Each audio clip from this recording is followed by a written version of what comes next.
Oh, we can hear you. What do you think of what's going on in the pro-life front? Man, it's going it's there's a battle going on, to be sure. It's a I've been pretty active, getting more active on Twitter even, and doing these arguments. It's weird. There's these accounts on Twitter that are fake. They're like front accounts, so they'll have like nobody following them, and they're following one person, and then they're spouting things against whatever they're wanting to be against, and it's just a front for you know whoever it be, Planned Parenthood, or you have a lot of stuff going on in the not to skip over to something else, but the vaccine thing, and you got different political things, and there's all kinds of weird little media or Twitter accounts that are just fronts for different things. So it's interesting, but I somebody said a good pro-life thing, and then somebody pro-choice responded to it, and nobody responded to that, and then I responded back, and then 200 people saw my response, and this was just off some little thing. Sometimes it's thousands of people. So I think, man, if we can just start driving home the truth, the reality of abortion, what it is, what goes on, the falsity in some of the arguments of the movement, it can help a lot. What do you guys think? This is discussion day, by the way, so everybody get your mics ready. Do you suggest Twitter? Maybe you could tell us a little about that. I do. I mean, there's different things. It's the craziest thing. I can sit here on my couch and type something out on Twitter, and me, I've only got 600, followers, but thousands upon thousands of people can see it because I tweeted at a person who has a lot of viewers. So it really does level the playing field as far as letting a person who's not well known but might have some good ideas get their voice out there. And it's a weird bird, no pun intended. Twitter is a weird animal. You've got to learn. It's just like Facebook or any other social media platform. You've got to learn what to do and what not to do, how to get people to see your tweets, and how to phrase things the right way. Reread, and reread your tweets, because if you say something wrong, Twitter is vicious, and they will maim you. But I haven't got blocked or banned or anything like that for saying a bunch of pro-life stuff. So it There's seems plenty. to, There's go plenty ahead. in the news about Twitter and Facebook and some of the maybe even Tumblr that Right. they're trying. They're purging out people with strong ideas about conservative matters. Well, yes, I would say that I would say that they're all different. I don't know about Tumblr, but Facebook is different than Twitter, in my opinion. I give Twitter the edge because Facebook is just anything they don't like, they're saying you can't do that. Twitter is going with the anything that is so extreme, we don't want it on either side. But even Jack, the CEO, admitted, hey, we are left leaning, so we're probably going to err on that side of things, which, I mean, I don't want him to err on that side of things, but at the same time, at least he's trying to take an objective look at it as himself. I don't know each and every person that's deciding what gets banned or not, but you get reported too. If you get reported by so many people, I think there's an automatic ban, and then they go check it. So yeah, it is an interesting thing. Somebody brought up the case that it's like, social media now is like the telephone was. It's taking over communication like that. So would it have been okay? So it's a public company, yes, just like some of these the original telephone companies were public companies. But would it have been okay for a telephone operator to say, I'm not going to patch this switch into, from this port to that port because I don't like the conversation you're going to have? No, it would not have been okay. So they think that it should be regulated in that same way. then of course you've got a bunch of conversations that are going on that are not going to be healthy at all. Regards to like, okay, what do we ban? Do we ban, they're obviously going to ban, pictures of pornography and stuff like that. So, where does that line get drawn, and how much? I'm not a big government interference guy, but I see where, that could help. So it's definitely an interesting debate, to be sure. I just read the story of Jack and how he founded Twitter, or helped found Twitter. And it was an interesting story. He taught himself to code, and then he wanted to get into this company. So he searched online for the CEO and some high-ranking guy's email address and couldn't find it available to the public. So he went into the source code of their website, found a hole, got in through the hole, found their emails, sent them an email and said, hey, you guys have a hole in your website script, and here's how you fix it. And I was looking for your email addresses to ask for a job, and I found it because of this hole. And they read the email, and they hired him immediately, which I thought was interesting. And he was self-taught, but that's getting beside the point. But what do you guys think? Twitter, the social media forums? I like it because it's not the mainstream media telling me whatever the Republicans or Democrats want me to hear. It's not the covert three-letter agencies that has, fake journalists implanted in all of the mainstream media and acting like they're journalists, but really they're just pushing, whatever these three-letter agencies want them to push. So that's why I like the idea of Twitter. What about you guys?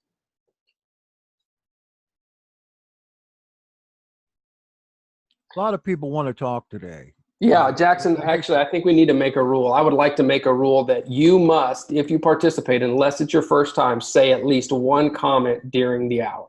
Absolutely. No, okay, go for it.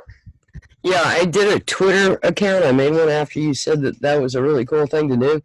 But I didn't access it for like a week or maybe 10 days. And I just barely set up a profile or anything. I just picked some stuff they threw up, just pretty much conservative stuff, little religious stuff. I went back 10 days later and they had banned me. My account. That's awesome. That is so awesome. And what who did you follow? Oh, like Trump and just whatever they suggested. There was a couple of conservative senators and some.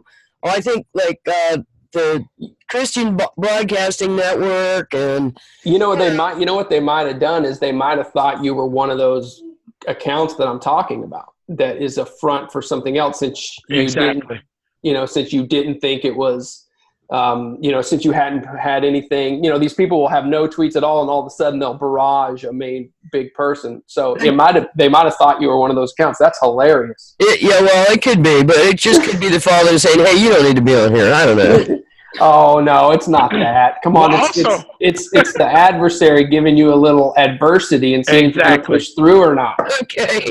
Amen. But I do all kinds. I'm not I'm not like a Republican at all. And so I follow, different things that, a leftist would follow more than a conservative would. So I have, I'm following Donald Trump because I want to see what he's saying. I'm following some conservative Christian or Yahwistic accounts. But then I'm also following Planned Parenthood to see what they say. I'm following AOC and see what she says. I'm following the Innocence Project, that is a lawyers trying to get people who have been illegally incarcerated out of prison for crimes they didn't commit. So I've got a lot of I've got a diverse following, or I follow a diverse group of people. So I think when I interact, that if they're just doing an algorithm, I'm not going to get hit in those algorithms unless I say something that, individual people say, report this, report this, report that. So, but, and I'm not doing it on purpose. It's just who I am. So. Can I say something, Rich? Yeah, go ahead. One of the things that I think that people who are just now getting involved with what I would call political action, or getting involved in this type of stuff, is you've got to realize that for so long we have had an absence, that we've allowed certain things to go undone. And look, the liberals are roaming wild out there right now. And I followed President Trump, and I've actually spoken with President Trump on here, on Twitter. And so I follow that thing up there in New York City. What's the name? Cortez. I don't even call her whole name. I just call her Cortez. And I look at what she's saying, and if you pay attention, if you look at these people, you can see the fraud, the fake that is them. I mean, she went to an African American church, and Hillary Clinton did the same thing. They go into these African American denominations, and this is no joke. Hillary went into Mason Temple, the headquarters of where I grew up, and she said some things there, and that's why if you really want to understand why Hillary lost that election, she lost the election because she went into Mason Temple when the late Bishop Patterson was alive, and she gave a speech there. And then, and follow my voice, she started doing this. I ain't in no ways turn. Nobody said the road was going to be easy. That's not Hillary. Bishop Blake remembered that. And when the election last year came up, what did Bishop Blake tell his people? He told his people to stay home, and they did. Okay? So she lost that election. A lot of people think she lost the election because of other voters. She lost the election primarily due to the African American vote, a religious African American vote. And so you have AOC now out there doing the same thing. You saw I don't know if you saw the news flash where she was in Chicago. I think it was in Chicago. She went and did the very same thing. And people are hip to this stuff. Yahweh is still giving people discernment, even though we say, my goodness, the world is going to hell in a handbasket. They're not really. People are discerning. People are seeing what's going on. Look at what happened in Missouri on yesterday. Look at what's happened in Florida. Yeah. Look at what has happened in Tennessee. Yeah, but I would say yes, and it's starting to happen a little bit, and there's going to be the Supreme Court showdown, and that's great. Mm-hmm. But there's two things I want to say. One is that the problem is that things haven't been happening. All these citizens have been saying, hey, we don't like this stuff, but they haven't been doing anything up until this point, which is, that's, what MLK Jr. say, that's just as bad as the ones perpetrating it. Exactly. And then the second thing I would like to bring up, though, is that so many times when we have a stance or a view, and then somebody like AOC from New York comes out and says something, and she does it, and we know that she's, we know who she is, we know what she's doing, but everything she's saying is not void of truth. She's taking a truth and using it for political means, to be sure, but everything that she's saying is not void of truth. And for us to pretend like everything that she says is wrong just because she's got bad motives is very immature and selfish on our part. So, for instance, we've got to remember the spiritual truth that the wages of sin is death. Amen. And if there are policies right now that she's using for political gain, but we know that they are actually policies that are incorrect, that are hurting minorities, that are hurting the less. Absolutely. Then I'm not going to sit here and just bash everything she says and go, oh, you're just using that for political means. I'm going to say we do need to correct this. And by the way, you're just using this for political means, and I'm not going to adhere to all this other stuff. But yes, let's correct this. So to me, the biggest lie is that I've got to back a conservative because they're a conservative. Exactly. Or I've got to hate a liberal because they're a liberal, or vice versa, depending upon your persuasion. Right now, I was thinking about it. Right now, if I had to vote for any of the 4 million people that are running for president, except for one issue, and that being the pro-life issue, if that was not a part of the equation, but it is, so I can't. But as far as policies and genuineness, I'd vote for Tulsi Gabbard in a heartbeat. She is a Democrat. She is a veteran. She wants to see a lot. If you go down her list, the only thing there's like 2 or 3 things I have a problem with, and the only one that's a deal breaker for me is the abortion issue. And even if she were to come out and say, hey, I'm pro-choice, but I want to, as president, I would give the right back to the states, and then the states could legislate it much, much heavier. To me, Trump is just whatever. He's just a guy who was pro-choice. Now he's pro-life because that gets him votes. It's all a political maneuver. So for me, you got to look beyond. You got to look to who is advocating for the people the way that it was brought up to be, the way that it was at least taught to us to be. Now, that being said, politicians aren't our saviors. Exactly. We have to get out and go and help our local right to life. We have to get out and help feed the poor. We have to get out and do these things in our community because politicians aren't saviors. They're just helping to dictate policy that affects us all. But inside of that policy, we can do things in our community. Desmond, you got something to say?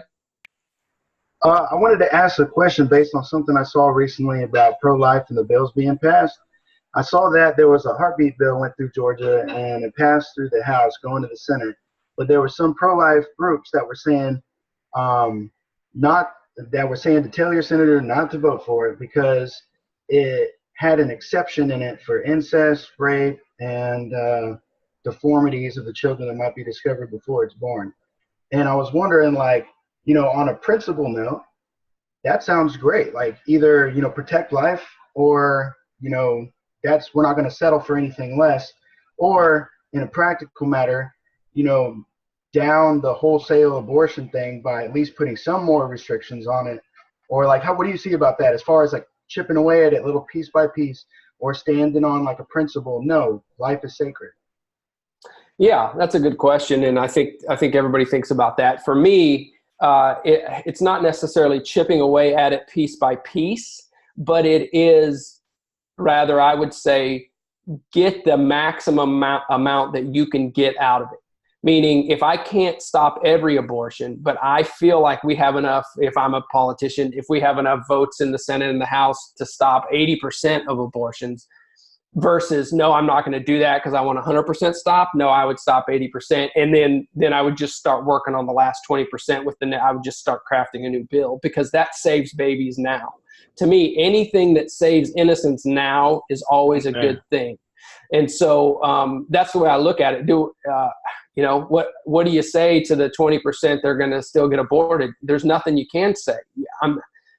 That's where it's like between you and the Father. I'm doing my best. I'm trying to get involved but that's, I know that I can't stop every abortion by getting on Twitter. But what if I know for sure that somebody who is pro-choice followed me right after I made what I thought was anyway, a cogent argument about why pro-choice is logically fallacious.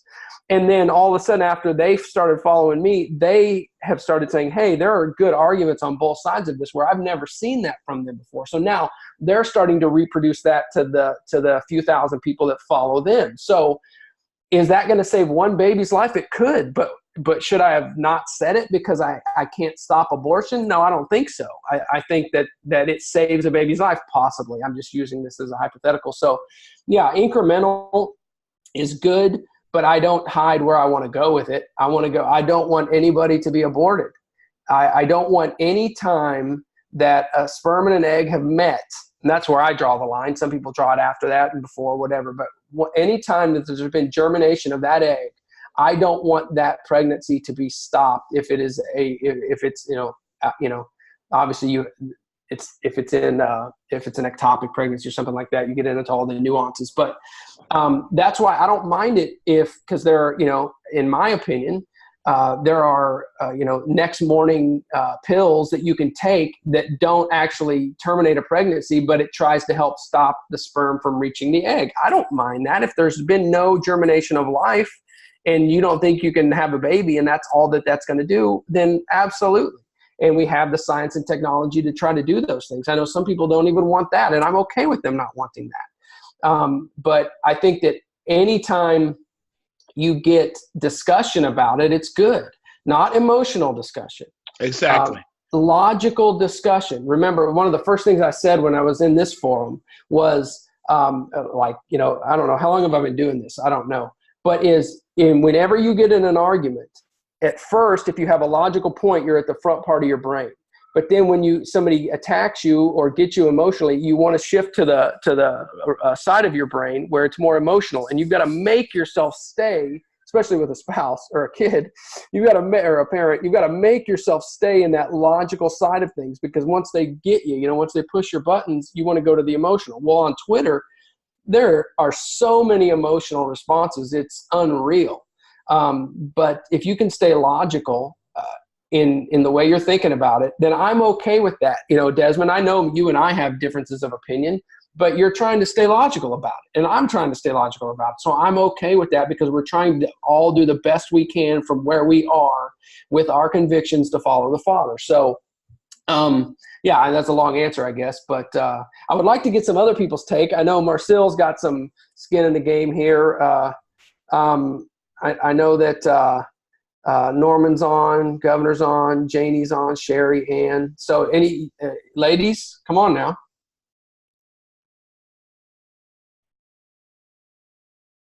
Are you still asking about Twitter, or are we on to the life issue now? Hey, whatever you want to talk about. This is your court.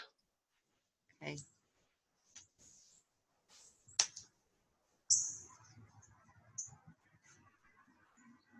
Anything.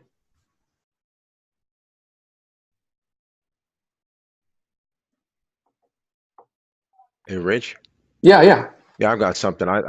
There is other issues that we can talk about, because one that a lot of people agree on both sides of the aisle, if you want, is criminal justice reform.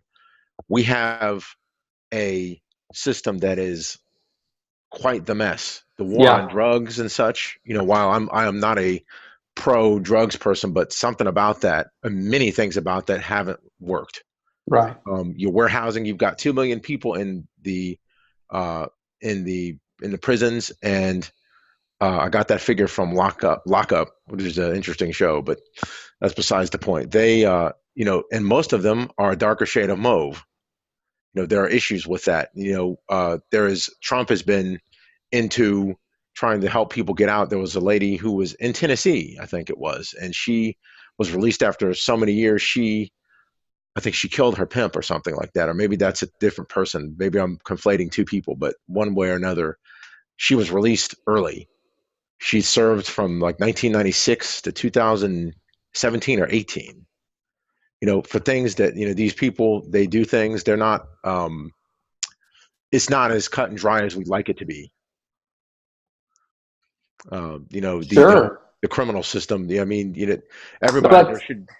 Yeah, absolutely. I agree. That's why like I said, the Innocence Project, I follow them on Twitter. They go around trying to get people who have been incarcerated and illegally to be freed, because now we have DNA and different things. And while they don't base any case, as far as I know, off of color, a disproportionate of the people are African American, because of how America has come to be. So, yeah, I think that absolutely there is a lot of things. I think also this idea that everything we do is America is great, because America is great, everything we do overseas is all kosher, and it's absolutely not all kosher. And as a matter of fact, we got different factions doing different things overseas, unbeknownst to some of the other factions. And so that's why one of the most enlightening books I read about that was a book by grew up very conservative guy,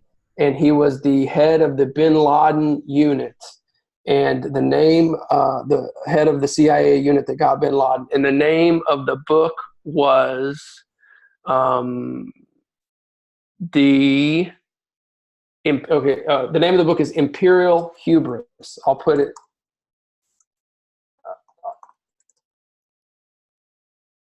By Michael Schur. At first, he released it as anonymous, by Anonymous. And basically he said, look, we're doing some things overseas. And if you guys are okay with us doing them, that's fine.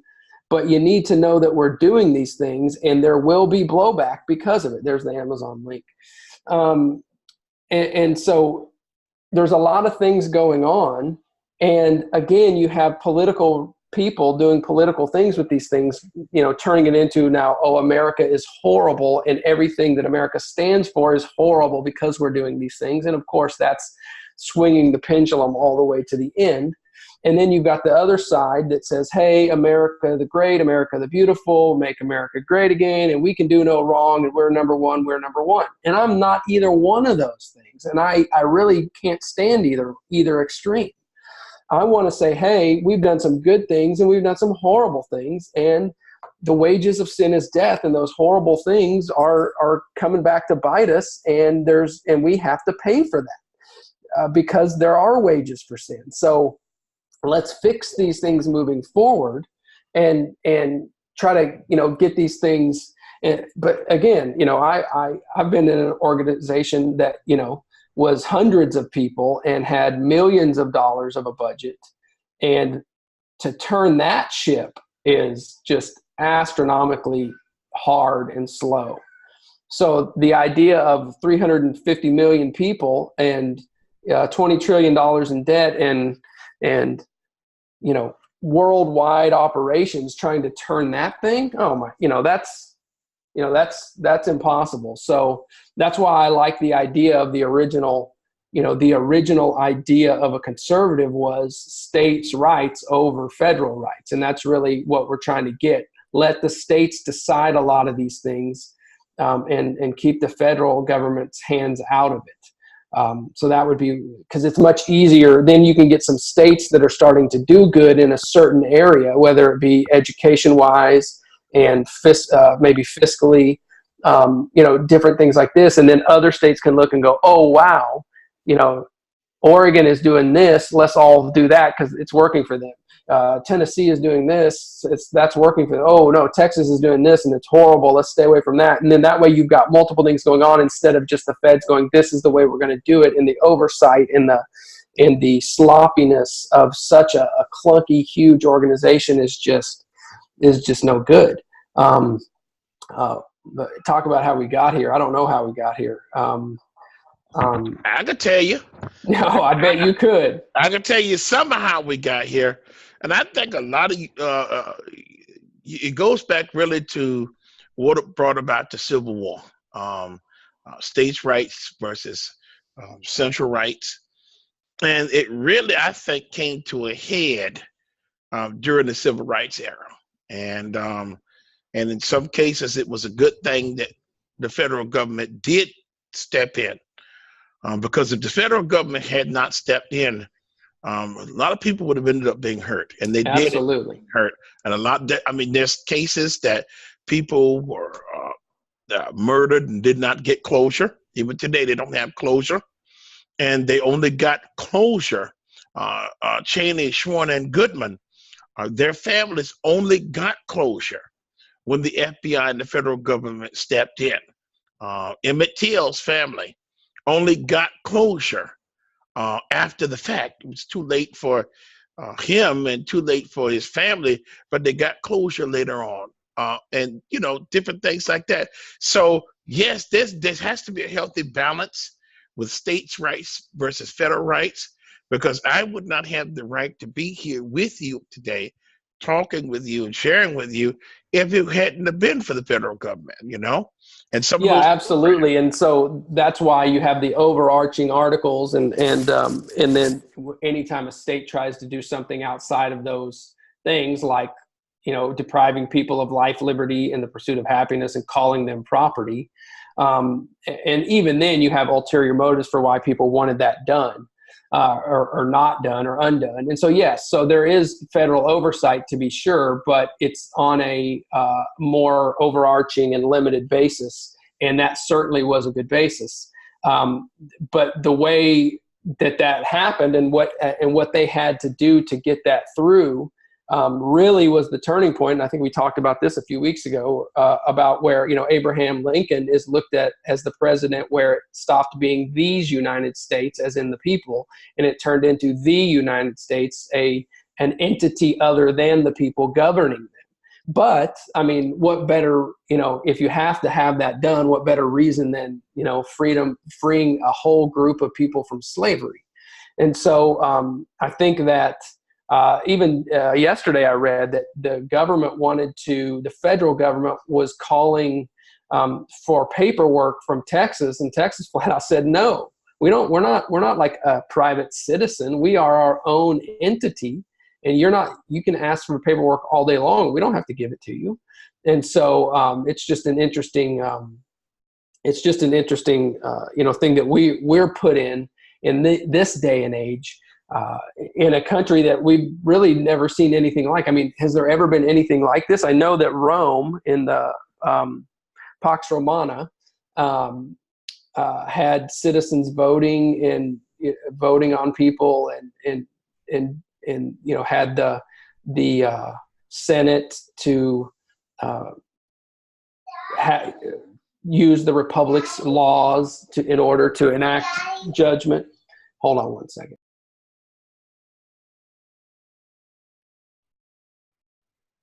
So we've had that so long ago, but we're in an interesting time, and I think right now it's a good time to put the fight to the abortion industry. I mean, what industry is so horrible as to have marketers out there saying abortion is safe, when not only do all the babies, or unless it's botched, die that go in there, but also there are a lot of reports of the women having problems and the women going to hospitals afterwards. And I personally know of a person who died while having an abortion, an adult. And so, and they have the motive. They're making money, and they're marketing this to young, underprivileged, many times girls of color.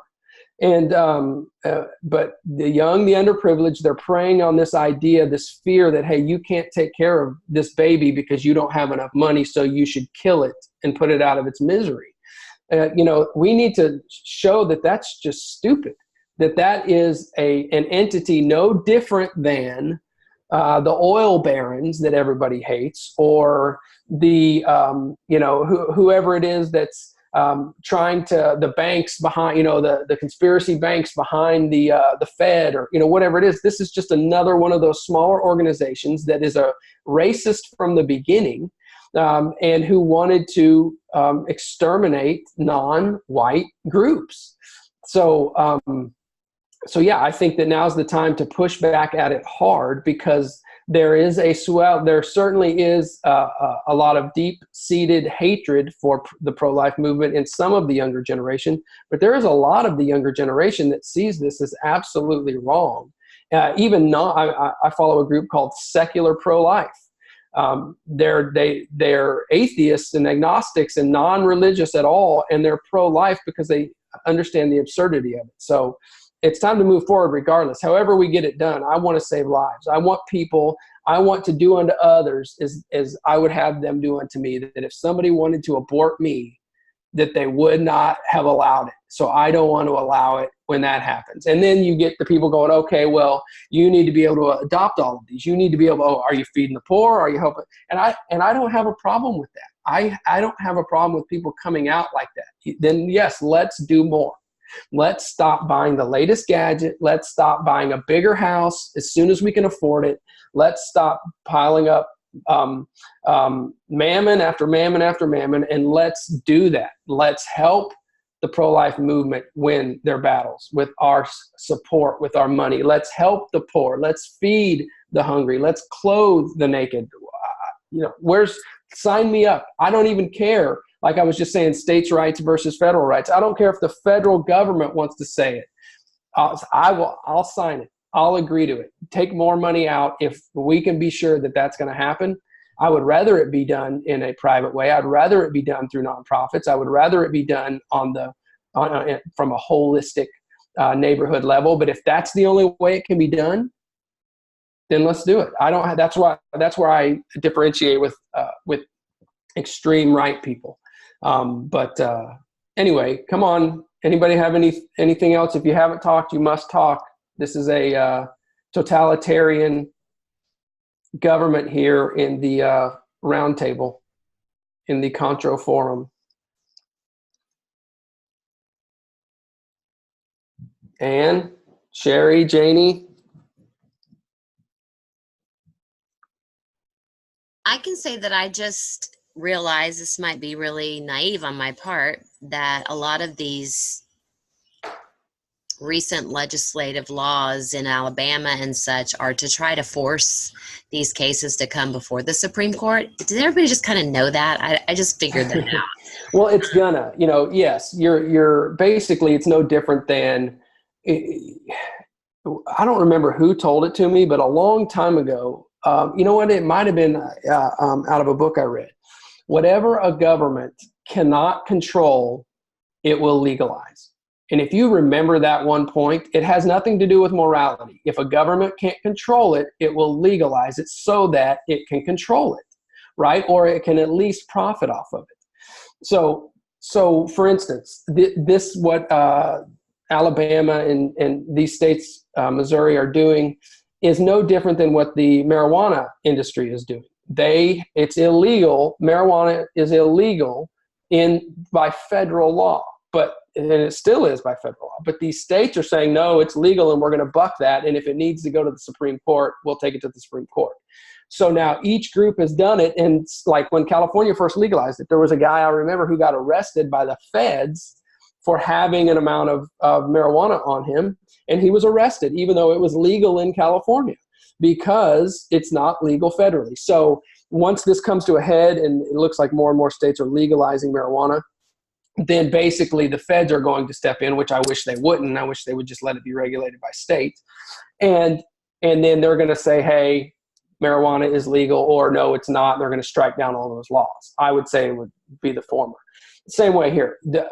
There's groups that are specifically going to be, I probably have already filed paperwork for the Alabama thing in federal court, and it's going to work its way up the system, and nothing's going to happen until if it gets to the Supreme Court, until the Supreme Court votes on it. Does this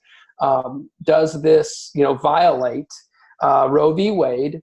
And you know what, from what I can tell, I haven't read the whole thing, but the way that they should have crafted it, and I think they did, is that, Roe v. Wade used the 14th Amendment, which is a right to privacy, which is just absurd. But Roe v. Wade did not abolish all states' rights in regulating abortion. So it said you can regulate. So I think the way they're doing it is to try to say, hey, look, we're allowing abortions, but we're going to allow very few, and we're regulating it as much as we can. They have a puncher's chance to have it not get overturned by the Supreme Court, even though I think that if they were just going to retry Roe v. Wade again, even with this Supreme Court, I don't think they would overturn it. So it's interesting how they're doing it. But yes, this has been, from day one, they know that we've got to start this fight so that we can get it to the Supreme Court. Does that answer your question? Anyone else? Do you feel like some of us are being engaged in this right to life movement because we're being played by powers who think that the court is now stacked to either overturn Roe v. Wade or at least give a favorable ruling?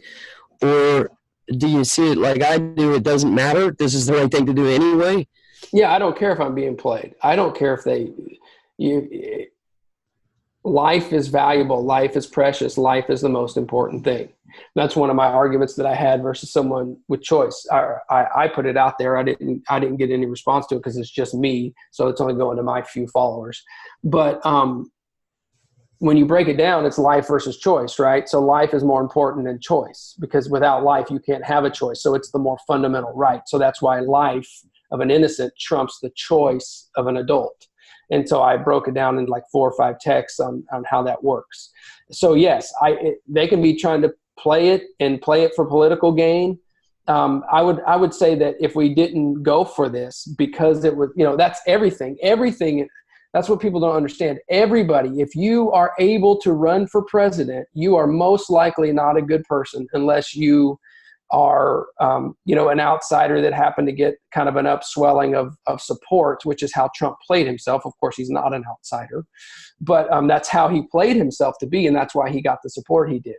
But that's why I like Tulsi, because she is an outsider. She's just someone who was served in the military, and then she got elected on a local level, and now she's getting her message out, and it's a little more of an outside feel. So yeah, everything is used for political purpose. Everything is used to play a certain group of people.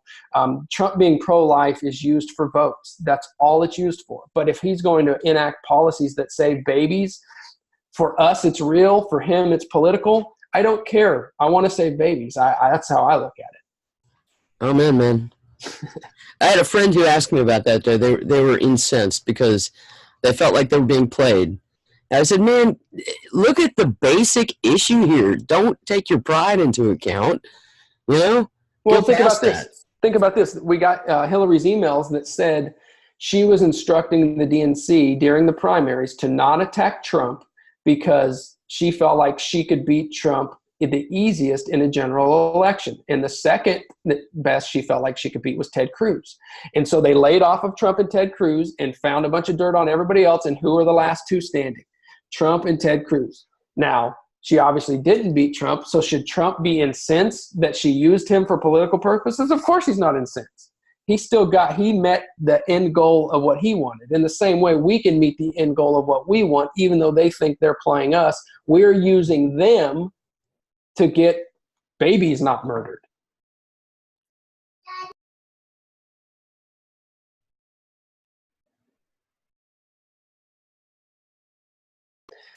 Okay, yeah, I'm on baby duty, so if you hear a little voice behind me every now and again, stay down there.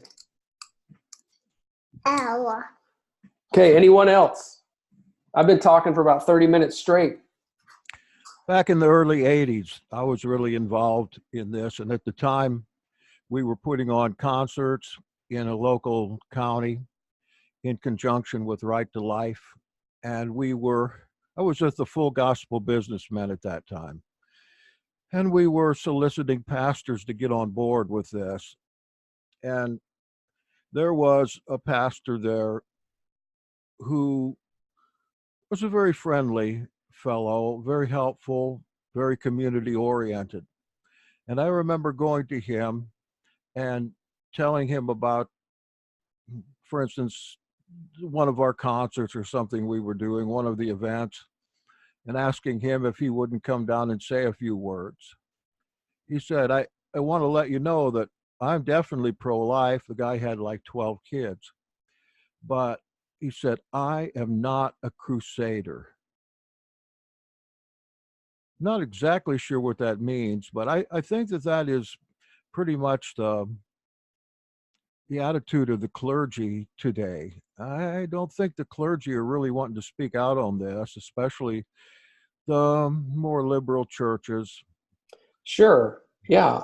And that's another thing that I, was asking, like when this happened, I think I asked this to you last time we were talking about this. I don't remember, we probably got off on something else, but where was the church in all of this?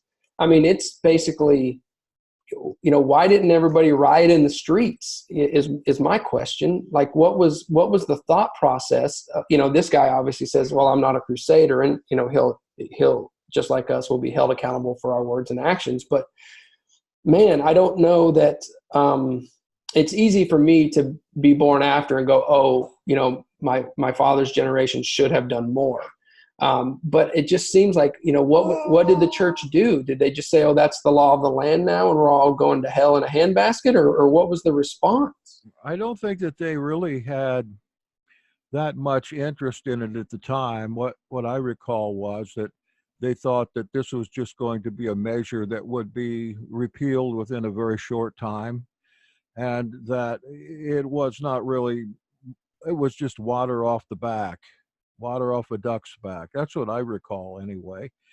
But I know that when we did events back, well, that was what, 10 years after Roe versus Wade.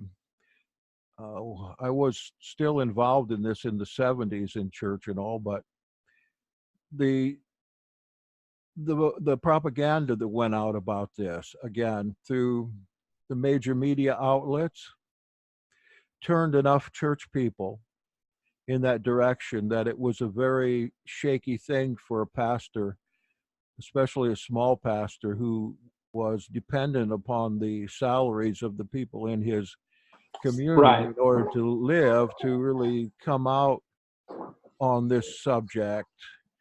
And I think about being in the same position.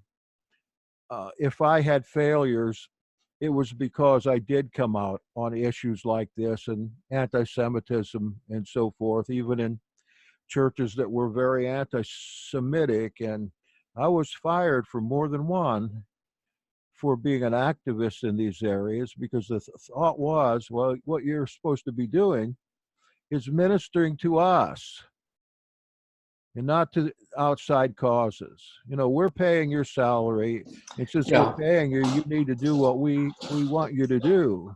Yes, and that's why I've been thinking lately over the last few years of me also being ejected from a church, is that how much could I do? I've probably, because when you're in a church, you're preaching to the choir, so to speak, 99% of the time. I mean, every now and again, there will be someone in there who is, vehemently opposed to what you're saying. But most of the time, everybody agrees on 80 or 90% of the stuff or whatever it is. But I'm affecting people now that I would have never been able to affect just by putting a few things on Twitter, by taking a stand publicly. So, am I doing way more than I did in this last 6 months than I ever did in ministry in the church? Have you ever thought of that, Jackson? Yes, I have. I've given it a lot of thought. And us going into social media ministry, well, actually, I started in it before it was such, in about 92, with the Prodigy bulletin boards. And I believe that social media is the greatest opportunity that people of faith have ever been given to evangelize. Just what we are accomplishing in the Yahad is beyond the wildest expectations that I ever had. But see, you're getting your message out, and in our case, to ex-church, post-church people primarily, and that bleeds over into the people that they are with. And as you said, your reach is really unlimited now. So if you're young and you really were not working so much in religious work before today, one thing that I can say to you is that if you are not involved in this, you're passing up the greatest opportunity that you'll ever have to do the work of an evangelist without getting out and knocking on doors. But I also think that this is going to come to an abrupt end, and it needs to happen while it can happen, and that is now. So officially, 1997 was the beginning of social media, though it, like I said, it went clear back to almost to the times that Al Gore invented the internet. But since 97, how long has that been? 20 years? It's been 20 years. And I'm saying to anybody that hears this podcast, it's time for you to get busy. You don't have to reveal yourself. You can just make your efforts at evangelism known through these outlets. We mentioned Facebook and Twitter and Tumblr. There are many more. And you can do this in anonymous fashion where you don't have to be embarrassed about going out. That was the hardest thing for me when I got started in the 70s, was to get in front of people, or the embarrassment was horrible at the time. Of course, you get hardened after a while to that. You don't care about it anymore. But I'm sure that's what's keeping some people back. They say that, well, my wife used to say that in the millennium, even the tongue-tied little Baptist preacher that never got a chance is going to win thousands and thousands of people to faith. And I, You want to play what? No, Joshua's playing red phone. You play your toys. Even the most tongue-tied little Baptist preacher is going to be able to win thousands of people. And again, I consider this social media movement to be a sign of either the millennium has come and is revealing itself slowly, as the scripture says it will. Yeah, and then where do you go from, you reach out to people and then people reject, and that's where we were talking about last week or a couple of weeks ago, where then what amount of information do you give at that point? Because you can't throw, quote unquote, your pearls before swine. So at one point, do you decide, hey, we're just going to keep it within our group because this other group has rejected? This is how. You've got to go slow. I told you I got fired from churches. Well, I wised up along the end. And you have to go slow, and you have to take it step by step. Take a look sometime at the first chapter of 2 Peter. He really gives you a plan for taking step by step up a mountain of perfection or evangelism there. That once I started following that idea, I had a lot of success. But it wasn't until I took it with the congregation, or whatever your congregation happens to be, step by step by step, modular, in a modular fashion, starting very simply, and usually with something kind of puzzling to get people's minds going. And then you're going to start culling out people that are more open to what you have to say. There's also the aspect of inviting the Holy Spirit into this. But you've also got to know we're living in a reprobate world, if that's the word I need here. The people are hard in hearts. They're not spiritual people. They're the evil of the evil one is just come out blatantly in our day like never before. But there are still those out there that need to be reached. And this is the way we can reach them all over the world. Testing 1, 2, 3. Yeah, Norman, what's up? Okay, just very briefly before we go, and this is not a subject that I can fully relate to. I don't have any children. However, many years ago, I either read it or heard it somewhere along the line that a child in Scripture, that a child is permitted to be aborted in the event that the mother's life is in danger. And the reason being that the mother can recoup and have other children in the future. And that's the only reason, not for any other reason, the mother's life. So it would be interesting to either find the scripture or someone who can relate to that.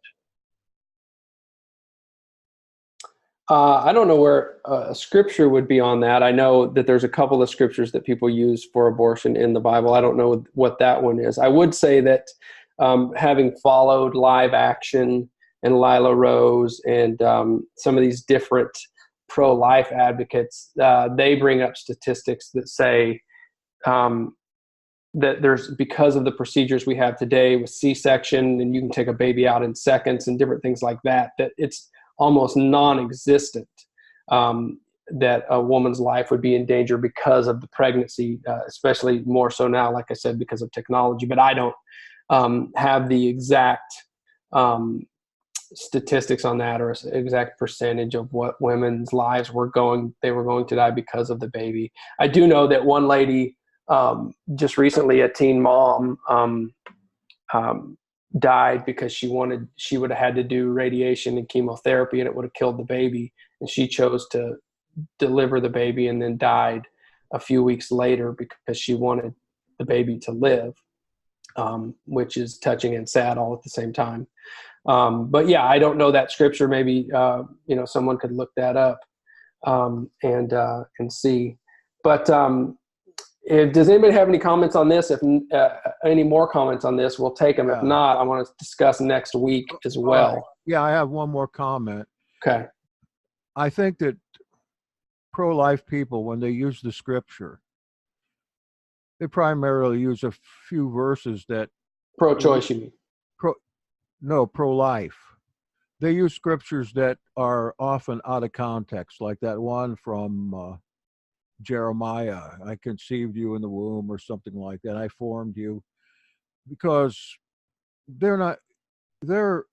it's not a prohibition there from anything, and it's not talking to a general audience.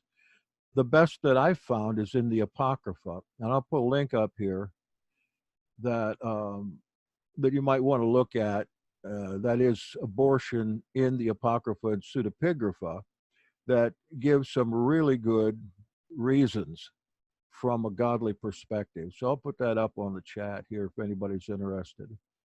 Okay. Also, not abortion, but there's some stuff in the book of Yashar, Sefer HaYashar, that talks about women taking a chemical and putting it in their uterus so that they could not have kids, so that they could look young, because all their husbands were going after the younger women, which I thought was You can read a lot about that early Greek and Roman medical practices in a book called Fornication, or Porneia is the name of the book. It's got a large chapter on the practices of the medical men, which would include Palestine in those days. And yes, they had all kinds of abortifacients. I'm not sure that's the word. Abortion chemicals and methods of getting rid of a child. And as you said, most of the time it's so that the woman who is the head of the house, the main wife, so to speak, would keep their figure. While that wasn't the case for the poor women, they often had women that would stand in for them as surrogates. But some of these chemicals and so forth are readily available today that they have checked out. Maybe I'll just scan that chapter in, because it's quite interesting, not only on this subject, but on a lot of other marital, sexual subjects of that time. And that's got to bleed over into Israel in the first century, since it was a Greco-Roman possession at the time. All right, I'm done. All right. So Marcel is requesting, and it's probably a good idea, that we have the topic at hand. She did some Zionism research. She posted a Word document here. And then there's a couple. I posted that book. It looks like she also posted an article. Governor posted a book. But so download any of that or whatever it is if you want to read that. And does anybody want to go ahead and do our second round on Zionism? Current political Zionism. Is it of God or not, or maybe, or whatever it is. Put the topic in the chat, please, so I don't forget it. Okay. Okay. Thank you. So we'll do that. We'll do. Let me type it in here.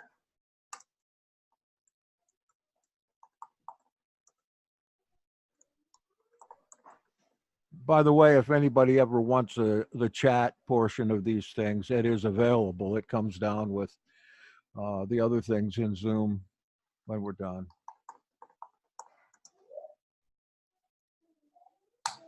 Okay, there's my there's next week's topic: political Zionism, from Elohim or against him. Marcel, we're going to have you give us at least a little 5 to 8 minute spiel on what you have studied and learned, and then if anybody else has something to bring to the table, then we'll have them do something as well, and then we can discuss it.